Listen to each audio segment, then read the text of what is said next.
Andrew Wiggins in this. I don't know if you are them, but I know that I am not.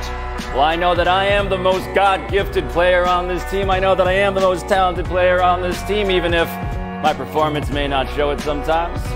You don't think that? Deep down, I want to think that. But you do play hard. I do. Don't patronize me. Don't. Just.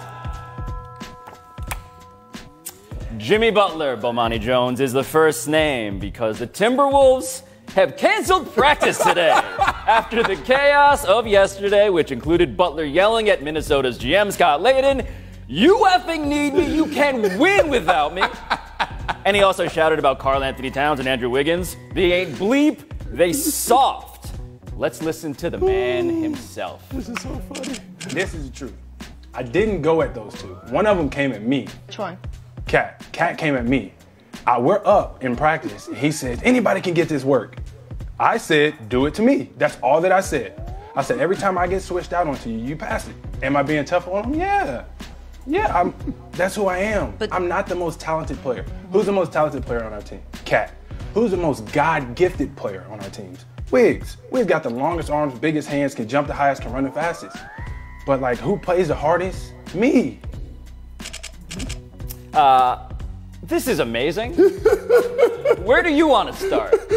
Basically, Jimmy Butler said, no more music from the suckers. No more music from the suckers, right? He has declared, I play for a team full of suckers. Because the only way that you can put yourself, as he did reportedly in this practice, is if you believe that you yourself are surrounded by suckers. He's trying to get out of there in large part because he believes that he is surrounded by suckers. And I'm trying to figure out where to go after that because there's so many different places we can go. But think about the image of Jimmy Butler walking in late. An hour late. Walks in late. And then he says, you only got me for an hour. You, and you. And he points to Luol Deng and James Nunnally and Jared Terrell, who's a two-way contract guy. Exactly.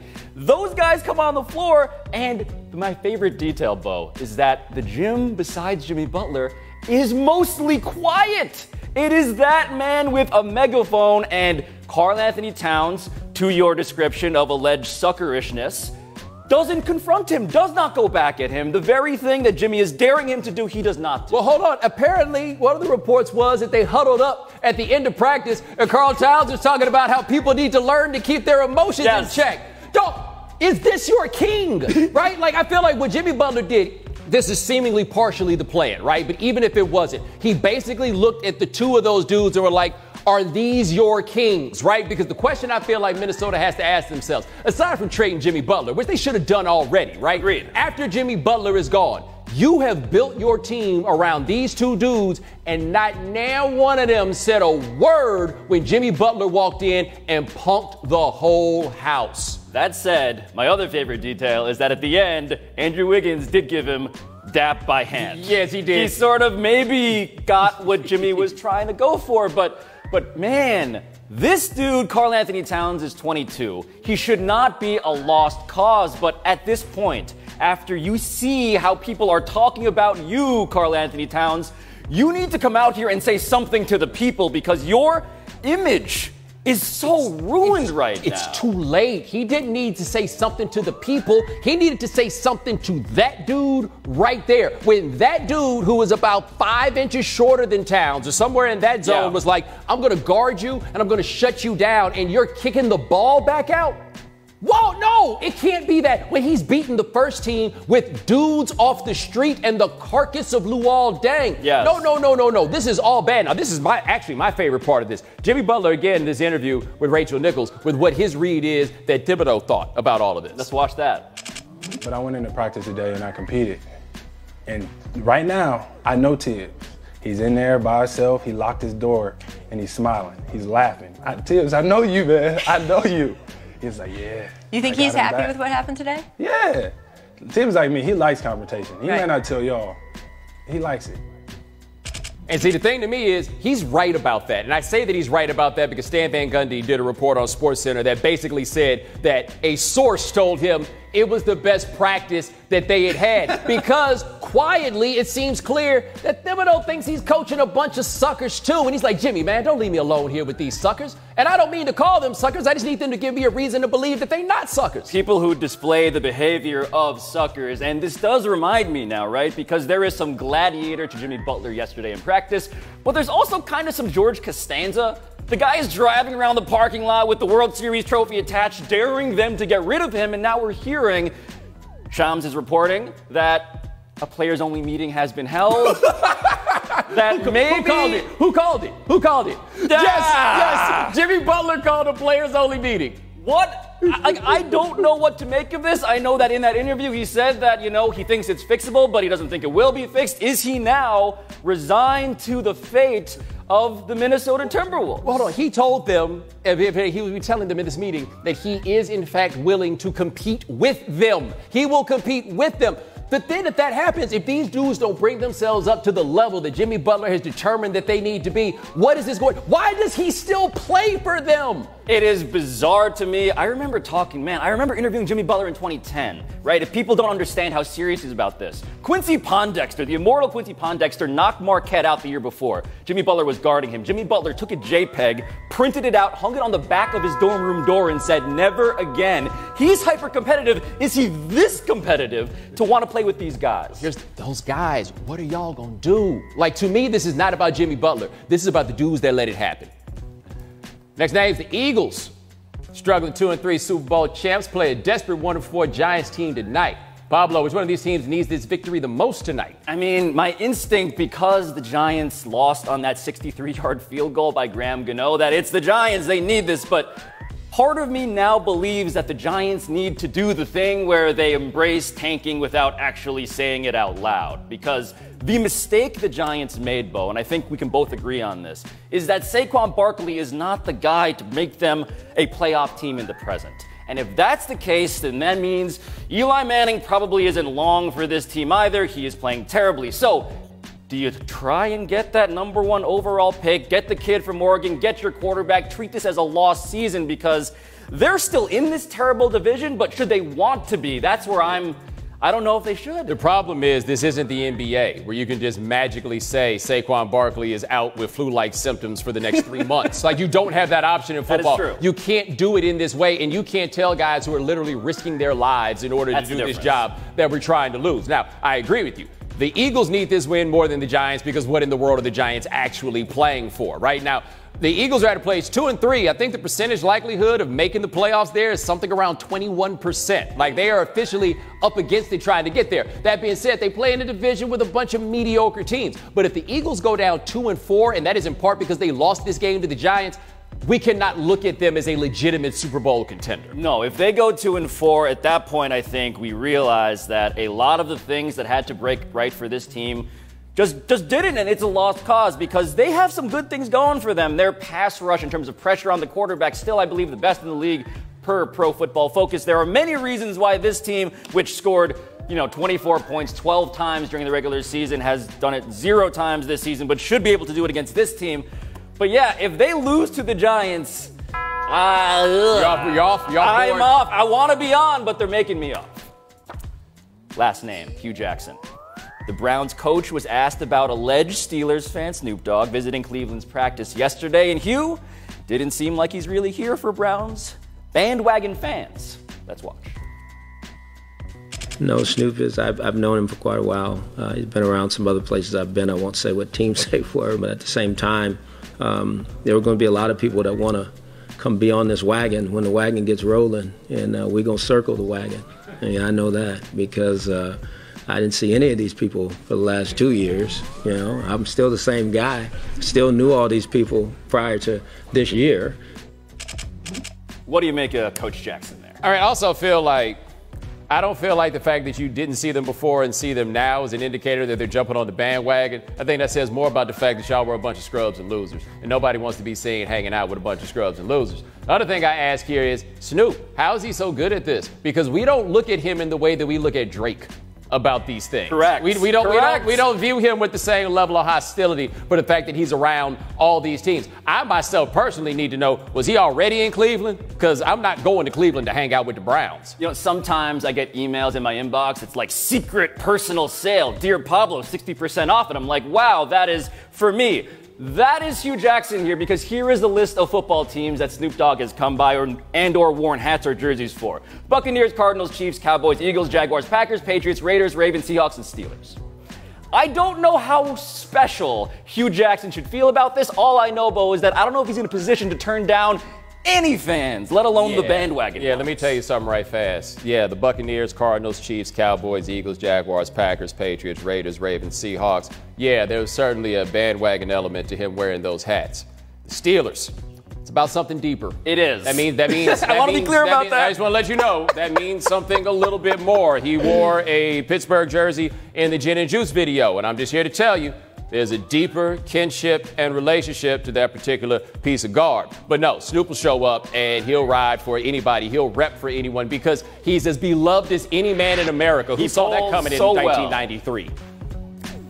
You can listen to this show via podcast. Bomani's too. I wasn't talking about like this show where I had to come in and take the third string. What show were you talking about? I mean, one time I showed up with somebody else's daddy, and we just did the whole show. How about that? I remember that show. First quote of the day.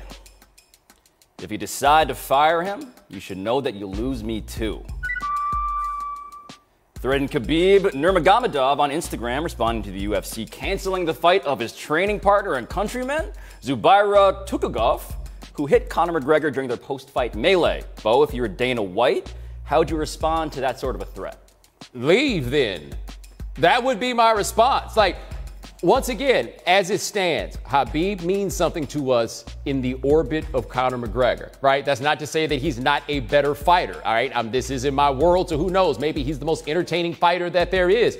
But fighters are disposable parts, by and large, right? And probably, or in all likelihood at some point, there's a reason why he's at the UFC. He wants to be in the UFC. He could go somewhere else. He might want to get some more money, whatever it is. But this is the show right now. Well, he right now is at the peak form of indispensability that he can claim because of the McGregor fight. But I also think that he might actually leave, that this isn't just bluster, because the other thing he said in that Instagram post, and I'll read it off of this quote, and one more thing, you can keep my money that you are withholding. You are pretty busy with that. I hope it won't get stuck in your throat.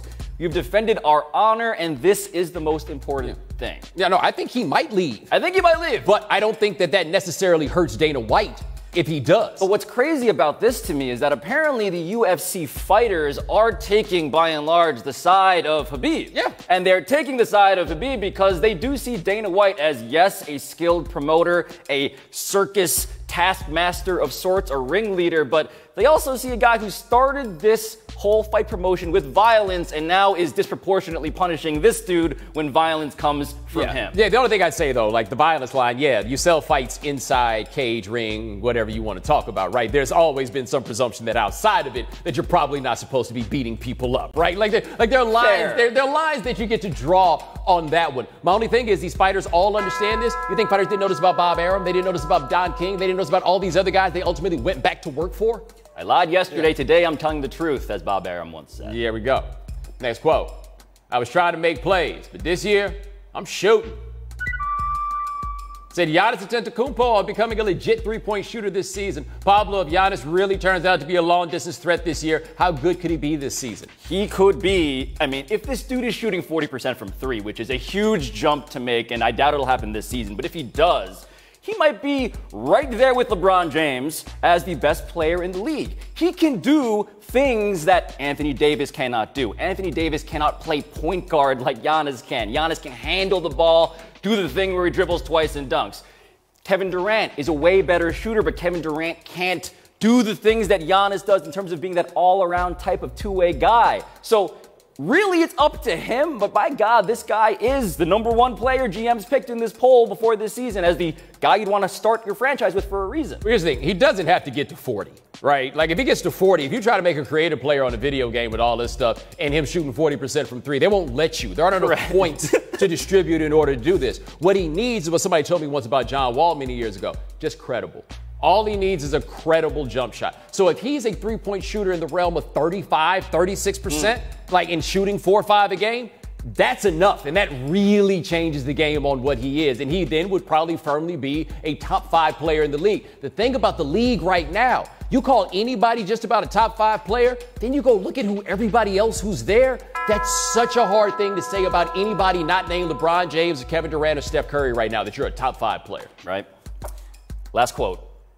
Lieutenant, I didn't really see it as that. Said Kyrie Irving in response to a reporter asking what it was like to be LeBron's lieutenant. But what was your reaction to hearing that? I'd be curious to know a little more about what he did see it as, if he didn't see it as lieutenant, because I thought lieutenant was phrasing it pretty kindly about what his role was. Lieutenant gets to give input on decisions and stuff like that. If Kyrie was actually a lieutenant, he might still be there. Instead, he was a rookie. Yes. He was like, yo, man, I've been in the league 7 years, man. Why you calling me Rook? Yeah, when that dude went to Tom Hanks and said, I'm the captain now, Tom Hanks didn't become a lieutenant. This guy did not get any word that there would be any sort of deputization process. He thought he was going to be the guy, and then he wasn't. And then he later thought that that guy, correctly, was going to leave, and he didn't want to be the last guy left on a sinking ship. So Kyrie has played this well, but yeah, a lieutenant is a little generous for what he might have been. But also, we need to give Kyrie some credit. And he mentioned this in this interview. He's like, look, man, everything that you thought was going to happen happened. His move to get out of Cleveland was a wise one. Yes. It was a prescient one, and it was absolutely the correct move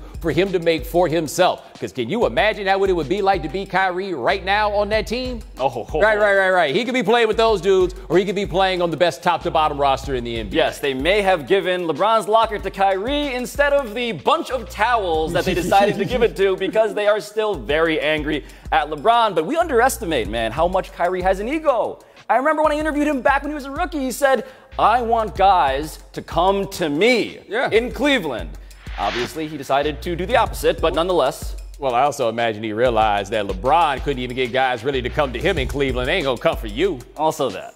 Was the person that wanted to laugh the hardest while Jimmy Butler was going ham in that practice. Because there's somebody who laughs all the time who just found this to be uproarious. Derrick Rose is not a laugher, but I feel like Derrick Rose might have the wisdom to look at that and be like, actually, this is the funniest thing I have ever seen in my entire life. Today's number is 10. That is how many points LeBron James's Lakers beat the Warriors by last night in the preseason. Bo, did finally watching this Lakers team in action leave you thinking they could actually be contender good? No, you said this game was in the what? The preseason. Season. Look, man, let me tell you something about the preseason. I generally believe the preseason doesn't matter. And then I drafted that dude, Ronald Jones, from the Tampa Bay Buccaneers on my fantasy team because I was like, hey, the preseason doesn't matter, and he looks exactly the same. I say that to say that I don't know if the preseason matters or not, but I don't believe that this team is going to be very good. I don't think they'll be bad, but I don't think they're going to be very good, and you're not going to convince me of that in this game. I think they could be a top 5 seed in the West. I think they could be the 5th seed at least, but I do agree that the Golden State Warriors, man, they don't care about the regular season. So the preseason isn't the greatest judge of how much effort either side is going to give. What I liked about this game, Brandon Ingram standing next to Kevin Durant does sell me on Brandon Ingram as a person. I get why that dude is someone LeBron might be interested in. I'll tell you this, though. You talk about they could be a top 5 seed in the West. I think they could be a top 3 seed in the West. Look, only 2 teams in the West last year won 50 games. Right? I mean, the Timberwolves were shaping up to be the number 3 seed in the West last year until Jimmy Butler got hurt. So they could be that good. The thing is, being a 3 seed in the West does not make you a legitimate contender for a championship. The gap between the actual contenders and everybody else is vast, and the Lakers are in tier 2. In closing, here to admit, way behind on something. Now, the internet has gotten loads of laughs from Gritty, the new Philadelphia Flyers mascot that ironically looks like something psychedelic. Deadspin interviewed the creator of Gritty, by the way, and it's very interesting. But while reading, I realized that the internet and I were laughing at different things. You guys were laughing at the actual mascot. I thought we were laughing at the fact that they actually called the damn thing Gritty. How much more hockey guy is it than to name your mascot Gritty? Does he have a sidekick name? What, Deceptive Speed? Is there a toughness? What are the other guys that they could have there? Because I feel like the big thing is going to have Gritty do. Gritty's going to tell you one day, and I really hate watching basketball. But I love college basketball. Great. But this does remind me, Gritty is kind of the Stephen Colbert type phenomenon, or a Stugatzian phenomenon for those who are more familiar with the latter, because some people like it because it's a satire. Other people just think it's wonderful in all its sincerity. It's Gritty's sincerity, which But is his name is Gritty. Yeah. Like this. No, like that. Once you name the thing Gritty, I'm waiting on him to send me a tweet asking why we don't talk about the NHL more. Right? I'm waiting on him to be like, well, Jimmy Butler in hockey, somebody would have knocked 4 of his teeth out. You name him Gritty. he is so popular for all of those reasons that are ridiculous. But in closing, I would like to find out if we're interested in the next episode of The Shop on HBO, which airs Friday at 9:30 p.m. on said network. Let's watch. Biggest concerns in my career is just to figure out how to exit gracefully. I've watched people overstay their welcome, and I just don't ever want to be that guy, and that's addicted to the feeling of victory, addicted to the emotion of people digesting something that they love, and get to a point where I'm feeding them something and they're just like, yeah. What helps? What helps with the gracefully bowing out is having people around you that was there from the day one. I want to tell you, like, yo, either accept a lesser role or you got to tank. Oh, we talking about Dwayne Wade. Oh. I was like, what does LeBron do? Oh, this is what he told Dwayne Wade. I like this, Bo. I'm interested. Drake, for all of, his millennialism, I want to hear how that guy manages fame and celebrity. That seems to be what the show does well. Well, I feel like I could have been helpful if I'd been on the set. If Drake was like, I need to figure out when the time to leave is, I'd have been like, hey, how about now? He has What's wrong with now? number one album in America, That's right. Why wait for the fall off?